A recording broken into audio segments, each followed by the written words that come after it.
Gouvernement. Et la première question est posée par Madame Elsa Faucillon.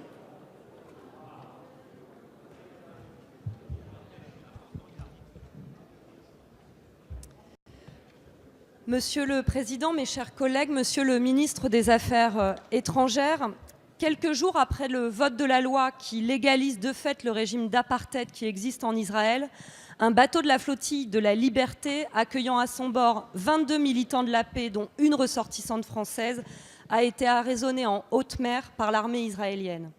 Regroupant des associations du monde entier, l'objectif de cette flottille est de passer outre le blocus illégal de Gaza avec des médicaments à bord pour limiter l'actuelle pénurie qui sévit dans ces hôpitaux.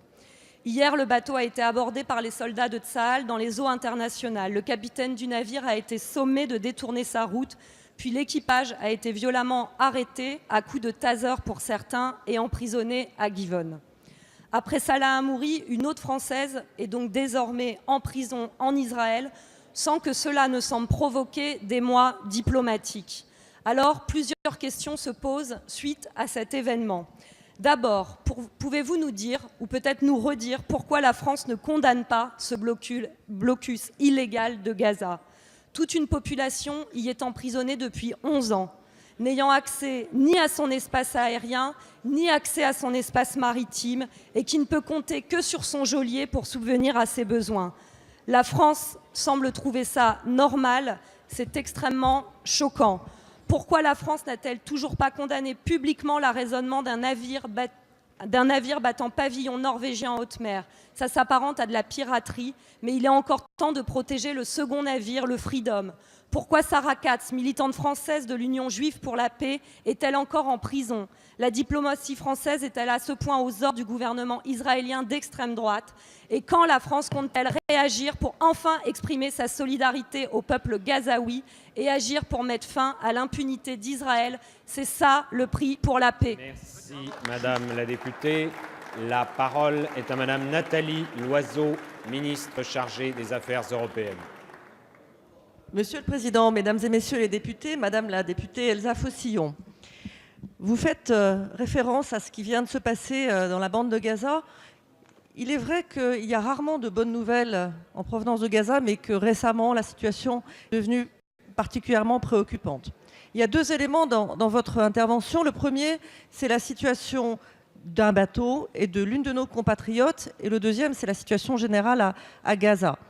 Ce n'est pas la première fois qu'une flottille se rend en direction de Gaza pour à la fois protester contre le blocus et apporter de l'aide humanitaire. Et ce n'est pas la première fois que les bateaux d'une telle flottille sont arraisonnés par la marine israélienne. C'est ce qui s'est passé dimanche. Tous les passagers de Al-Aouda ont été arrêtés.